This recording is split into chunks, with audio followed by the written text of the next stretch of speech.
Michigan স্টেটে e-passport সহ বিভিন্ন রকম কনসিউলার সেবার চাহিদা ক্রমেই বেড়ে যাওয়ায় স্থায়ী কনসুলেটের দাবি তুলেছেন সেখানকার বাংলাদেশি কমিউনিটির সদস্যরা। সম্প্রতি ৩ দিনের মোবাইল কনসিউলার ক্যাম্পে সেবা প্রার্থীদের চাহিদা পূরণ না হওয়ায় এমন দাবি তুলেছেন তারা। শিগগিরই মিশিগানে আরেকটি কনসিউলার ক্যাম্প আয়োজনের প্রতিশ্রুতি দিয়েছেন দূতাবাসের কর্মকর্তারা।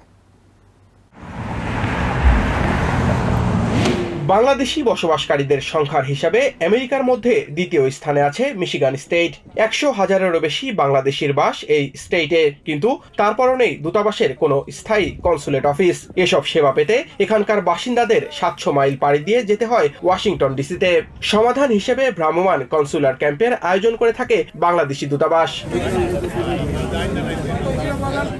গত ১২ থেকে ১৪ April Michigan Bangladesh society US এর উদ্যোগে ওয়ারেন শহরের আল ইনসান ইসলামিক সেন্টারে এমনই একটি মোবাইল কনসুলার ক্যাম্প পরিচালনা করে দূতাবাস। এখানে জনবল কম, কিন্তু আমরা যারা সেবা প্রত্যাশী এখানে লোক সংখ্যা বেশি হওয়াতে ওনাদের সার্ভিসটা একটু ধীরগতিতে হয়ে যাচ্ছে। তাদের সার্ভার বন্ধ আর তারা খুবই লিমিটেড অ্যাপ্লিকেশন নিচ্ছে। বাট এখানে মিশিগানে প্রায় অনেক মানুষ আছে বাংলাদেশি যারা এই সেবার জন্য ওয়েট করে প্রতি বছর, বাট তারা পায় না। লাখের বেশি বাংলাদেশি এখানে আছে। ইউনিভার্সিটি অফ মিশিগান, অনেকগুলো বড় বড় ইউনিভার্সিটি আছে ওইখানে অনেক বাংলাদেশি স্টুডেন্ট আছে। প্রত্যেকেরই এই সেবাগুলোর দরকার হয়। একটা স্থায়ী কনসুলার সার্ভিস হলে অবশ্যই অনেক ভালো হয়। তবে ৩ দিনের এই ক্যাম্প থেকে সেবা দেওয়া হয় মাত্র ৬৩৮ জনকে। ক্যাম্পের সক্ষমতার চেয়ে সেবা প্রত্যাশী বেশি হয় হতাশ হয়ে ফিরে গেছেন অনেকে। গতকাল আমরা লাইনে দাঁড়াইছিলাম সারাদিন। শেষের দিকে সন্ধ্যার দিকে এমবাসি মিনিস্টার এসে বললেন আমরা অপারক, সবাইকে নিতে পারছি না, আমরা একটা সিরিয়াল করে দিচ্ছি, সিরিয়াল অনুযায়ী কালকে আসেন।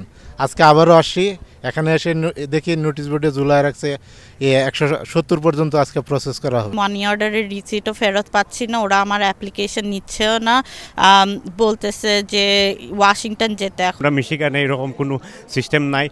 তবে একটা আমার জোর দাবি থাকবো যেহেতু আমরা এই কষ্টটা যেন একদিন ইনশাল্লাহ আমরা সাফল্য হয়। মিশিগান একটা পাসপোর্ট অফিসের একটা শাখা আমরা ওয়ার লাগি।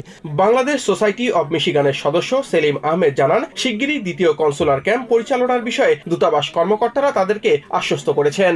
মিশিগানের জনসাধারণের পক্ষ থেকে আমাদের দাবি একটাই, মিশিগানে একটি স্থায়ী কনসুলেট অফিসের। তাই আমরা বর্তমান সরকারের কাছে অনুরোধ করব যত তাড়াতাড়ি সম্ভব মিশিগানে একটা স্থায়ী কনসুলেট প্রদান করার জন্য।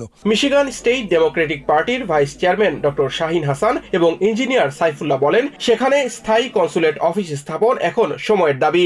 সরকারকে আমরা অনুরোধ করব তারা যেন এই বিষয়টিকে অত্যন্ত গুরুত্বের সাথে নেন এবং আমাদের এই মিশিগানের প্রাণের দাবি, মানুষের দাবি, বহুদিনের দাবি, এখানে একটা পার্মানেন্ট কনসুলার সার্ভিসের ব্যবস্থা করে দেন।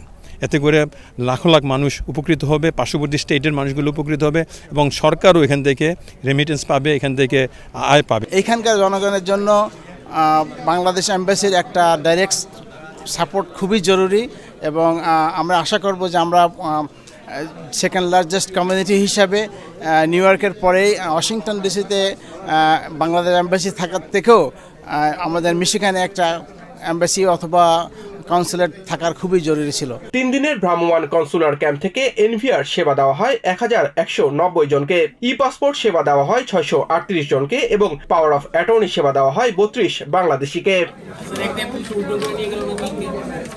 Samiul Bari Shihab, TVN 24 news desk.